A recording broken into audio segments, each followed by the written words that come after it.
Hi all, welcome to CC bank. ഞാൻ Chikkumon Philip.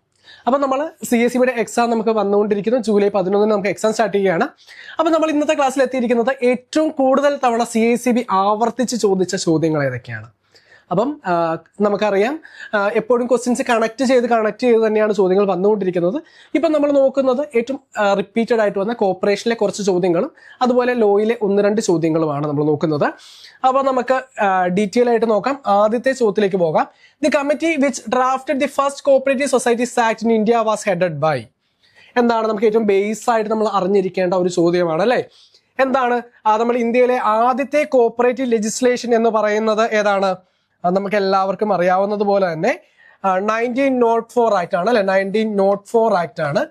ഈ ഒരു ആക്ടിന് കാരണമായ കമ്മിറ്റി ഏതാണ് എന്നാണ് ചോദ്യം. ആ കമ്മിറ്റിയുടെ ഹെഡ് ആരായിരുന്നു?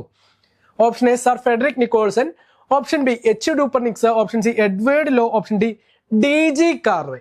എന്നൊക്കെ നോക്കുമ്പോൾ തന്നെ ഒരു പേര് നമുക്ക് പെട്ടെന്ന് വെട്ടിക്കളയാൻ പറ്റും. ആരാണ്? DG കാർവേ എന്ന പേര് നമ്മൾ 1904 ആക്ടുമായി ബന്ധപ്പെട്ട് പഠിച്ചിട്ടില്ല. അപ്പൊ ഈ ഒരു 1904 ആക്ടിന് കാരണമായ കമ്മിറ്റി എന്ന് പറയുന്നത് എഡ്വേർഡ് ലോ കമ്മിറ്റിയാണ്. അപ്പൊ ആൻസർ ഓപ്ഷൻ സി ആണ്, എഡ്വേർഡ് ലോ കമ്മിറ്റിയാണ്. അപ്പം ഈ ഒരു കമ്മിറ്റിയിൽ ആരൊക്കെയായിരുന്നു ഉണ്ടായിരുന്നത് എന്ന് ചോദിച്ചു കഴിഞ്ഞാൽ ഫ്രെഡറിക് നിക്കോൾസൺ ഉണ്ടായിരുന്നു, എച്ച് ഡൂപ്പർനിക്സ് ഉണ്ടായിരുന്നു. അപ്പം നമ്മുടെ എഡ്വേർഡ് ലോ കമ്മിറ്റിയിൽ ഉണ്ടായിരുന്ന ആളുകൾ Edward Law, H Dupernex, Frederick Nicholson എന്നിവരാണ്. അപ്പൊ ഇനി 1904 ആക്ടിന് കാരണമായ കുറച്ച് ഹിസ്റ്ററി നോക്കുകയാണെങ്കിൽ അതിന് പ്രധാനമായിട്ടും കാരണമായ ഒരു 3 കാര്യങ്ങൾ എന്ന് പറയുന്നത്, ഒന്ന് ഫാമിൻ കമ്മീഷൻ റിപ്പോർട്ട്, മറ്റൊന്ന് എന്ന് പറയുന്നത് ഫ്രെഡറിക് നിക്കോൾസന്റെ തന്നെ ഫൈൻഡ് റേഫിസൺ എന്ന റിപ്പോർട്ട്, മറ്റൊന്ന് എന്ന് പറയുന്നത് എച്ച് ഡൂപ്പർനിക്സിന്റെ People's Bank of Northern India എന്ന പുസ്തകം. ഇത്രയുമാണ് 1904 ആക്ട് വരുവാനായിട്ട് കാരണമായിട്ടുള്ള കുറച്ച് കാര്യങ്ങൾ എന്ന് പറയുന്നത്. അതിന് കാരണമായ കമ്മിറ്റി എന്ന് പറയുന്നത് എഡ്വേർഡ് ലോ കമ്മിറ്റിയാണ് എന്ന് നമ്മൾ പഠിച്ചു. ആ കമ്മിറ്റിയിൽ ഫ്രെഡറിക് നിക്കോൾസണും എച്ച് ഡൂപ്പർനിക്സും ഉണ്ടായിരുന്നു എന്ന് പഠിച്ചു. അപ്പൊ ഈ ഒരു ആക്ടിന് 29 സെക്ഷനുകൾ മാത്രമായിരുന്നു ഉണ്ടായിരുന്നത്. അതുപോലെ തന്നെ ഓഡിറ്റ് രജിസ്ട്രാർ നേരിട്ട് നടത്തണം. അതുപോലെ തന്നെ സെൻട്രൽ സൊസൈറ്റീസ് ഫോം ചെയ്യാനായിട്ടുള്ള പ്രൊവിഷൻസ് ഉണ്ടായിരുന്നില്ല. Silent about utilisation of profit ആയിരുന്നു. അപ്പൊ അങ്ങനെ ഒട്ടനവധി ലിമിറ്റേഷൻസ് ഈ ഒരു ആക്ടിനുണ്ടായിരുന്നു. അപ്പൊ ഈ ഒരു ആക്ടിന്റെ ലിമിറ്റേഷൻസ് ഓവർകം ചെയ്യുന്നതിന് വേണ്ടിയിട്ട് വന്ന ആക്ടാണ് 1912 ആക്ട് എന്ന് പറയുന്നത്. 1912 ആക്ട്. അപ്പൊ നമുക്ക് 1904 ആക്ടിന്റെ അകത്ത് സൊസൈറ്റീസിനെ എങ്ങനെയാണ് ക്ലാസിഫൈ ചെയ്തത്? അർബൻ എന്നും റൂറൽ എന്നുമായിരുന്നു ക്ലാസിഫൈ ചെയ്തത്. ഇനി 1912 വരുമ്പം ലിമിറ്റഡ് ലയബിലിറ്റി സൊസൈറ്റീസ് എന്നും അൺലിമിറ്റഡ് ലയബിലിറ്റി സൊസൈറ്റീസ് എന്നും ക്ലാസിഫൈ ചെയ്യുന്നു. നമുക്കറിയാം 1904 ആക്ടിന്റെ പേരെന്താണ്? Cooperative credit societies act. Only credit societies were allowed to register. Credit societies മാത്രമേ ഫോം ചെയ്യാനുള്ള പ്രൊവിഷൻ 1904 ആക്ടിൽ ഉണ്ടായിരുന്നുള്ളൂ. 1912 ആക്ടിൽ നമുക്ക് നോൺ ക്രെഡിറ്റ് സൊസൈറ്റീസ് കൂടി രജിസ്റ്റർ ചെയ്യാനുള്ള പ്രൊവിഷൻ വന്നു. അപ്പം നമുക്ക് 1912 1904 ആക്ടും തമ്മിലുള്ള ഡിഫറൻസ് നമ്മൾ നോക്കിയിട്ട് പോകണം. പിന്നെ മറ്റൊരു ഭാഗം എന്ന് പറയുന്നത് 1919 മൊണ്ടേക്യു ചെംസ്ഫോർഡിന്റെ റിഫോംസ് പ്രകാരം കോർപ്പറേഷൻ സ്റ്റേറ്റ് സബ്ജക്റ്റ് ആയി. അതിന്റെ പ്രകാരം ഓരോ സംസ്ഥാനത്തിനും അവരുടേതായിട്ടുള്ള ലെജിസ്ലേഷൻസ് കൊണ്ടുവരാനായിട്ട് പറ്റി. അതിന്റെ ഭാഗമായിട്ട് ആദ്യം ഒരു ലെജിസ്ലേഷൻ കൊണ്ടുവന്നത് ബോംബെ പ്രൊവിൻസ് ആയിരുന്നു. ബോംബെ പ്രൊവിൻസ് കൊണ്ടുവന്ന ആക്ടിന്റെ വർഷം നിങ്ങൾ എന്ത് ചെയ്യുക, കമന്റ് ബോക്സിൽ ഒന്ന് രേഖപ്പെടുത്തിയേക്കാം കേട്ടോ. അപ്പൊ നമ്മൾ ഒന്നാമത്തെ ചോദ്യമായി കണക്ട് ചെയ്ത് കുറച്ച് കാര്യങ്ങൾ നമ്മൾ പറഞ്ഞു. ഇനി നമ്മൾ അടുത്ത ചോദ്യത്തിലേക്ക് പോവുകയാണ്. CMAS is associated with cooperative education material advisory service. താഴെ തന്നിരിക്കുന്നതിൽ ആരുമായി ബന്ധപ്പെട്ടിരിക്കുന്നു? IC ഉണ്ട്, NCUI ഉണ്ട്, WHO ഉണ്ട്, SCU ഉണ്ട്. ഇതിൽ ആരുമായി ബന്ധപ്പെട്ടാണ് CMAS വരുന്നത്? നമുക്ക് മുൻപ് വന്നിട്ടുള്ള ചോദ്യമാണ് CMAS. ഇവിടെ നമുക്ക് നോക്കിക്കഴിഞ്ഞാൽ ICAയുമായി ബന്ധപ്പെട്ട ഒരു ചോദ്യം ഉറപ്പായും നമ്മുടെ എക്സാമിന് വരാറുണ്ട്. നമുക്ക് ICAനെ കുറിച്ച് ജസ്റ്റ് ഒന്ന് നമുക്ക് നോക്കാം. 1892 ലണ്ടനിൽ വെച്ച് നടന്ന ഒരു യോഗത്തിലാണ് ഇന്റർനാഷണൽ ലെവലിലെ കോർപ്പറേഷന് വേണ്ടിയിട്ട് ഒരു ഓർഗനൈസേഷൻ വേണമെന്നുള്ള ആശയം മുൻപോട്ട് വെക്കുന്നത്. അപ്പം ICA രൂപം കൊള്ളുവാനായിട്ട് കാരണമായ കോൺഗ്രസ് ലണ്ടനിൽ ചേർന്ന 1892 കോൺഗ്രസ് ആണ്. അതിന്റെ ഭാഗമായിട്ട് 1895 ICA രൂപം കൊള്ളുന്നു. രൂപം കൊള്ളുമ്പോൾ ഹെഡ്ക്വാർട്ടേഴ്സ് എവിടെയാണ്? ലണ്ടനിലായിരുന്നു. പിന്നീട് 1982 ലണ്ടനിൽ നിന്നും ICAയുടെ ഹെഡ്ക്വാർട്ടേഴ്സ് ജനീവയിലേക്ക് ഷിഫ്റ്റ് ചെയ്യുന്നു. അവിടെ നിന്നും 2013 ഹെഡ്ക്വാർട്ടേഴ്സ് എവിടേക്ക് ഷിഫ്റ്റ് ചെയ്യുന്നു? Brussels in Belgium. നിലവിൽ എവിടെയാണ്? ബ്രസൽസ് ഇൻ ബെൽജിയത്തിലാണ് ICAയുടെ ഹെഡ്ക്വാർട്ടേഴ്സ് വരുന്നത്. ഇനി ICAയുമായി ബന്ധപ്പെട്ട് നമ്മൾ പറയുകയാണെങ്കിൽ ICAയ്ക്ക് റീജിയണൽ ഓഫീസുകളുണ്ട്. ഹെഡ് ഓഫീസ് കൂടാതെ റീജിയണൽ ഓഫീസസ് ഉണ്ട്. നമുക്ക് അതിൻ്റെ അകത്ത് ഏറ്റവും കൂടുതൽ റിപ്പീറ്റഡ് വന്നിട്ടുള്ള ഒരു ചോദ്യം എന്ന് പറയുന്നത് ICA റോപ്പാണ്. Regional office of Asia Pacific headquarters എവിടെയാണ്? ന്യൂഡൽഹിയിലാണ് ഹെഡ്ക്വാർട്ടേഴ്സ് വരുന്നത്.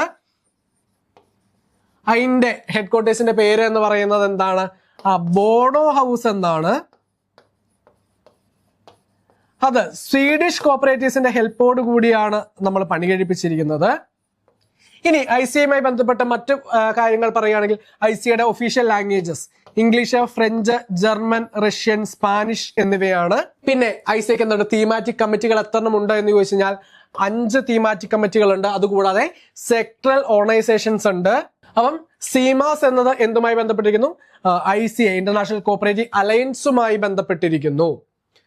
അടുത്ത ചോദ്യത്തിലേക്ക് നമുക്ക് പോകാം. APCOS in Kerala falls under the category of dash. ഒരു ക്വസ്റ്റ്യൻ പേപ്പറിൽ തന്നെ 3 വട്ടം ആപ്കോസുമായി ബന്ധപ്പെട്ട അല്ലെങ്കിൽ ഡയറി കോപ്പറേറ്റീവ് സൊസൈറ്റീസുമായി ബന്ധപ്പെട്ട ചോദ്യങ്ങൾ വന്നിട്ടുണ്ട്. ഇല്ലെങ്കിൽ ആപ്കോസുമായി ബന്ധപ്പെട്ട് എല്ലാ ക്വസ്റ്റ്യൻ പേപ്പറിലും ഒരു ചോദ്യം വരുന്നു.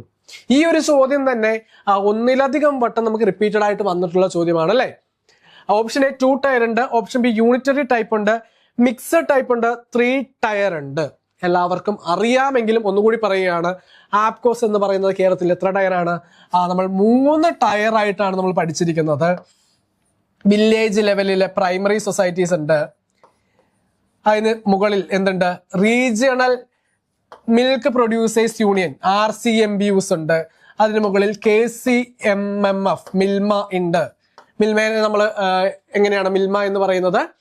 ഓപ്പറേഷൻ ഫ്ലഡുമായി ബന്ധപ്പെട്ടാണ് അത് ആരംഭിച്ചിട്ടുള്ളത് നമുക്കറിയാം. ഹെഡ്ക്വാർട്ടേഴ്സ് തിരുവനന്തപുരത്താണ് എന്നറിയാം. അതുപോലെ കേരളം കണി കണ്ടുണരുന്ന നന്മ, farmers prosperity through consumer satisfaction എന്നിവയൊക്കെ എന്തുമായി ബന്ധപ്പെട്ടിരിക്കുന്നു? മിൽമയുമായി ബന്ധപ്പെട്ടിരിക്കുന്നു. ചോക്കോബൈറ്റ് എന്ന് പറയുന്ന പ്രൊഡക്റ്റ്, അതുപോലെ റിഫ്രഷ് എന്ന് പറയുന്ന ഫ്രൂട്ട് ജ്യൂസ് ഒക്കെ മിൽമയുമായി ബന്ധപ്പെട്ടിരിക്കുന്നു. അപ്പം അടുത്ത ചോദ്യത്തിലേക്ക് നമ്മൾ പോവുകയാണ്. മാച്ച് ദ ഫോളോവിങ് ആണ്. ഇത് നമുക്കറിയാം കമ്മിറ്റികൾ, നമുക്ക് പ്രധാനമായും 3 കമ്മിറ്റികൾ മാത്രമാണ് പഠിക്കാനായിട്ടുള്ളത്. 3-4 കമ്മിറ്റികൾ. പക്ഷേ നമുക്ക് പ്രതിപാദിക്കാത്ത കുറച്ച് കമ്മിറ്റികളുമായി ബന്ധപ്പെട്ട് ഒരു ചോദ്യം വന്നിരുന്നു. വളരെ റെയർ ആയിട്ടും റാങ്ക് മേക്കിങ്ങുമായി ബന്ധപ്പെട്ട വന്നൊരു ചോദ്യമാണ്. നമുക്ക് നോക്കാം. 4 കമ്മിറ്റികൾ നമുക്ക് തന്നിട്ടുണ്ട്. അതുമായി ബന്ധപ്പെട്ട് കമ്മിറ്റികൾ റിപ്പോർട്ട് സമർപ്പിച്ച വർഷങ്ങളാണ് ABCD ആയിട്ട് തന്നിരിക്കുന്നത്. നമുക്ക് എന്ത് ചെയ്യാം? മാച്ച് ചെയ്യണം. ഈ ഒരു ചോദ്യം കാണുമ്പോൾ നമുക്ക് ഡാൽമി കമ്മിറ്റി നമ്മളങ്ങനെ വലിയ പരിചയമില്ല അല്ലേ? ഗോർവാല, മൃദ, VL മേത്ത, നമുക്ക് ഡാൽമെ നമുക്കറിയില്ല. അപ്പൊ തന്നെ നമ്മൾ എന്ത് ചെയ്യും? ആദ്യമേ നമ്മൾ നെഗറ്റീവ് ആകും. വേണ്ട, എന്ത് ചെയ്താൽ മതി? നമുക്ക് ഏറ്റവും അറിയാവുന്ന ഒരൊറ്റ കമ്മിറ്റി നമ്മൾ നോക്കിയാൽ മതി. ഇതിനകത്ത് നോക്കിയാൽ ഏറ്റവും കാണാപ്പാടം CSEB എക്സാമിന് പഠിക്കുന്ന വിദ്യാർത്ഥിക്ക് കാണാപ്പാടം അറിയാവുന്ന ഒരു കമ്മിറ്റിയാണ് ഗോർവാല കമ്മിറ്റി എന്ന് പറയുന്നത് അല്ലെ? AD ഗോർവാലയുടെ കമ്മിറ്റി. അതിന്റെ മേജർ റെക്കമെൻഡേഷൻ എന്താണ്? നമുക്കറിയാം SBI ഇമ്പീരിയൽ ബാങ്കിനെ നാഷണലൈസ് ചെയ്തുകൊണ്ട് SBI വന്ന വർഷം 1955 ആണ് എന്ന് നമുക്കറിയാം. SBI വന്ന 1955. അങ്ങനെയെങ്കിൽ അതിന്റെ റിപ്പോർട്ട് എന്നായിരിക്കും സമർപ്പിച്ചിട്ടുണ്ടാവുക? അതിന് തൊട്ട് മുന്നത്തെ വർഷമായിരിക്കും അല്ലേ? അപ്പൊ നമുക്ക് നോക്കാം. 2 എന്ന് പറയുമ്പോൾ 1954 വരണം. 1954 എന്ന് പറയുമ്പോൾ 2D വരണം. നമുക്ക് നോക്കാം. 1 നമ്മൾ വിട്ടിരിക്കുകയാണ്. 1 നമുക്ക് വലിയ പരിചയമില്ലാത്തത് ഞാൻ അത് വിടുന്നു. 2 ഇവിടെ 2C ആണ്. അപ്പം ഉറപ്പിക്കാം ഇതല്ല ആൻസർ. അടുത്ത നമുക്ക് നോക്കാം. 2B ആണ് വന്നിരിക്കുന്നത്. ഈ ഒരു ഓപ്ഷൻ നമുക്ക് വെട്ടിക്കളയാം. അടുത്ത നമുക്ക് C നോക്കാം. C നോക്കിക്കേ, 2D ആണ് വന്നിരിക്കുന്നത്. അപ്പൊ നമുക്ക് ഈ ഒരു ഓപ്ഷൻ ഇവിടെ നിലനിർത്തണം. അടുത്തത് 2A ആണ് വന്നിരിക്കുന്നത്. അപ്പൊ ഈ ഒരു ചോദ്യം, ഈ ഒരു ഓപ്ഷൻ നമുക്ക് വെട്ടിക്കളയാം. പെട്ടെന്ന് തന്നെ നമുക്ക് ആൻസറിലോട്ട് എത്താൻ പറ്റിയല്ലേ? AD ഗോർവാല കമ്മിറ്റി റിപ്പോർട്ട് സമർപ്പിക്കുന്നത് 1954 അടുത്തത് മിർദ കമ്മിറ്റി നമുക്ക് ഫെമിലിയർ ആണ് അല്ലെ? മിർദ കമ്മിറ്റി റിപ്പോർട്ട് സമർപ്പിക്കുന്നത് 1965 അടുത്തത് VL മേത്ത കമ്മിറ്റി റിപ്പോർട്ട് സമർപ്പിക്കുന്നത് 1960 അങ്ങനെയെങ്കിൽ ഡാൽമി കമ്മിറ്റി റിപ്പോർട്ട് സമർപ്പിച്ചത് ഏത് വർഷമാണ്? 1958 അപ്പൊ നമ്മുടെ ശരി ഉത്തരം 1C 2D 3A 4B എന്നതാണ്. അപ്പൊ ഇങ്ങനത്തെ ചോദ്യങ്ങൾ വരുമ്പോൾ നമുക്ക് അറിയാവുന്ന എന്തെങ്കിലും കച്ചിത്തുരുമ്പ് കിട്ടുമോ എന്ന് നിങ്ങൾ ചോദ്യം മുഴുവനും ഒന്ന് വായിച്ചു നോക്കുക. ആദ്യത്തെ ഒരു ഓപ്ഷൻ കാണുന്നത് നമ്മൾ വിട്ടുപോവാതെ എന്ത് ചെയ്യുക, ആൻസർ ചെയ്യാനായിട്ട് ശ്രമിക്കുക. അപ്പൊ നമുക്ക് അടുത്ത ചോദ്യത്തിലേക്ക് നമ്മൾ പോകുന്നു. അപ്പൊ ഇതിന്റെ ആൻസർ ഞാൻ പറഞ്ഞതുപോലെ തന്നെ ഓപ്ഷൻ സി ആണ്. അടുത്ത ചോദ്യത്തിലേക്ക് നമ്മൾ പോവുകയാണ്. The principle of cooperation among cooperatives was explicitly added to the ICA cooperative principle in the year. എന്താണ് ചോദിച്ചിരിക്കുന്നത്? കോപ്പറേഷൻ എമോങ് കോപ്പറേറ്റീവ്സ് എന്ന പ്രിൻസിപ്പിൾ ഏത് വർഷമാണ് ICA ആഡ് ചെയ്തത് എന്നാണ് ചോദ്യം അല്ലെ. നമുക്കറിയാം കോപ്പറേറ്റീവ് പ്രിൻസിപ്പിൾസ് 4 സ്റ്റേജ് ആയിട്ടാണ് ഡെവലപ്പ് ചെയ്ത് വന്നത്. 4 സ്റ്റേജ്. ഫസ്റ്റ് സ്റ്റേജ് എന്ന് പറയുന്നത് റോക്ക്ഡെയിൽ പൈനിയേഴ്സിന്റെ സ്റ്റേജ് ആണ്. റോക്ക്ഡെയിൽ പൈനിയേഴ്സിന്റെ സ്റ്റേജിലാണ് അവിടെ എന്താണ് കോപ്പറേറ്റീവ് പ്രിൻസിപ്പിൾസ് ഫോം ചെയ്യുകയാണ് ചെയ്തത്. ഇനി രണ്ടാമത്തെ സ്റ്റേജിലാണ് ഫസ്റ്റ് റീഫോർമുലേഷൻ നടക്കുന്നത്. അങ്ങനെ നോക്കിക്കഴിഞ്ഞപ്പോൾ നമുക്കറിയാം കോപ്പറേഷൻ എമോങ് കോപ്പറേറ്റീവ്സ് നമുക്ക് പഠിച്ചിട്ടുണ്ട്. എന്താണ് പ്രിൻസിപ്പിൾ ഓഫ് ഗ്രോത്ത് അല്ലെങ്കിൽ കാർവേസ് അഡീഷൻ എന്ന് നമ്മൾ പഠിച്ചിട്ടുണ്ട്. അപ്പം അത് ഏത് വർഷമാണ്? നമുക്ക് നോക്കിക്കഴിഞ്ഞാൽ 1966 അല്ലെ, കാർവേസ് കമ്മീഷൻ. നമ്മൾ നോക്കിക്കഴിഞ്ഞാൽ ഇന്ത്യക്കാരനായിട്ടുണ്ടായിരുന്ന DG കാർവേ ആയിരുന്നു ആ കമ്മിറ്റിയുടെ ചെയർമാൻ ആയിട്ടുണ്ടായിരുന്നത്. അത് എത്രാമത്തെ റീഫോർമുലേഷൻ ആണ് എന്ന് ചോദിച്ചു കഴിഞ്ഞാൽ 1966 രണ്ടാമത്തെ റീഫോർമുലേഷൻ ആണ് നടന്നിട്ടുള്ളത്. ഇനി 95 വരികയാണെങ്കിൽ അവിടെ മൂന്നാമത്തെ റീഫോർമുലേഷൻ ആണ്. അവിടെ ആഡ് ചെയ്ത പ്രിൻസിപ്പിൾ എന്ന് പറയുന്നത് കൺസേൺ ഫോർ കമ്മ്യൂണിറ്റി എന്നതാണ്. കൺസേൺ ഫോർ കമ്മ്യൂണിറ്റി എന്നതാണ് ആഡ് ചെയ്തത്. ഇവിടെ നമുക്ക് നോക്കിക്കഴിഞ്ഞാൽ കോപ്പറേഷൻ എമോങ് കോപ്പറേറ്റീവ്സ് എന്ന് പറയുന്നത് കാർവേസ് അഡീഷൻ എന്നറിയപ്പെടുന്നു, പ്രിൻസിപ്പിൾ ഓഫ് ഗ്രോത്ത് എന്നറിയപ്പെടുന്നു, കാർവേസ് പ്രിൻസിപ്പിൾ ഓഫ് ഗ്രോത്ത് എന്നറിയപ്പെടുന്നു. അപ്പൊ നമ്മുടെ കോപ്പറേഷൻ എമോങ് കോപ്പറേറ്റീവ്സ് എന്നത് കാർവേസ് അഡീഷൻ ആണ്. അത് വന്ന വർഷം നമ്മളോട് ചോദിച്ചു കഴിഞ്ഞാൽ അതിന്റെ ആൻസർ ഏതാണ്? 1966 ആണ്. നമുക്ക് അടുത്ത ചോദ്യത്തിലേക്ക് പോകാം. Primary credit society or urban cooperative bank one seat in the committee of each such society shall be reserved for the members having a deposit of dash rupees and above. Repeated ആണ് അല്ലേ. നമുക്ക് എപ്പോഴും ഇതിൽ നിന്ന് ഒരു ചോദ്യം അല്ലെങ്കിൽ connect ചെയ്ത് നമുക്ക് ചോദ്യം വരാറുണ്ട്. എത്ര സീറ്റാണ് മാറ്റി വെച്ചിരിക്കുന്നത് നമ്മളോട് ചോദ്യം ചോദിക്കാറുണ്ട് അല്ലെ. 1 സീറ്റാണ് ഡെപ്പോസിറ്റേഴ്സിന് വേണ്ടിയിട്ട് മാനേജ്മെന്റ് കമ്മിറ്റിയിൽ മാറ്റി വെച്ചിരിക്കുന്നത്. അങ്ങനെ മാറ്റി വെക്കുന്ന മെമ്പർക്ക് അല്ലെങ്കിൽ ആൾക്ക് എത്ര രൂപയിൽ കുറയാത്ത ഡിപ്പോസിറ്റ് വേണം? ഓപ്ഷൻ എ 10,000 ഉണ്ട്, 15,000 ഉണ്ട്, 20,000 ഉണ്ട്, 25,000 ഉണ്ട്. റിപ്പീറ്റഡ് ആയിട്ട് വന്നിട്ടുള്ളതാണ്, നമ്മൾ നോക്കിയിട്ടുള്ളതാണ്. അതുകൊണ്ട് തന്നെ നമുക്ക് ആൻസർ അറിയാം എത്രയാണ്. 25,000 രൂപയാണ് അല്ലെ. 25,000 അല്ലെങ്കിൽ അതിൽ കുറയാത്ത ഡിപ്പോസിറ്റ് ഉള്ള ആളുകൾക്ക് വേണ്ടിയിട്ടാണ് ഒരു സീറ്റ് മാറ്റി വെച്ചിരിക്കുന്നത്. അടുത്ത ചോദ്യം. As per section 28B, the government shall by notification in the Gazette constitute a state cooperative election commission for the superintendent's direction and control of preparation of electoral rolls and for the conduct of all election too. നമുക്ക് state cooperative election commission എവിടേക്കൊക്കെയുള്ള election ആണ് conduct ചെയ്യുന്നത്? നമുക്ക് മാനേജ്മെന്റുമായി ബന്ധപ്പെട്ട് ഇലക്ഷനുമായി ബന്ധപ്പെട്ട് എല്ലാ എക്സാമിനും ചോദ്യം വരാറുണ്ട്. സ്റ്റേറ്റ് കോപ്പറേറ്റീവ് ഇലക്ഷൻ കമ്മീഷനാണ് കോപ്പറേറ്റീവ് സൊസൈറ്റിയിലേക്കും അതുപോലെ സ്റ്റേറ്റ് കോപ്പറേറ്റീവ് യൂണിയനിലേക്കും നമ്മുടെ സർക്കിൾ കോപ്പറേറ്റീവ് യൂണിയനിലേക്കുമുള്ള ഇലക്ഷനൊക്കെ കണ്ടക്ട് ചെയ്യുന്നത്. അതുകൊണ്ട് തന്നെ നമ്മുടെ ആൻസർ ഏതാണ്? ഓൾ ഓഫ് ദീസ് ആണ് ആൻസർ ആയിട്ട് വരിക.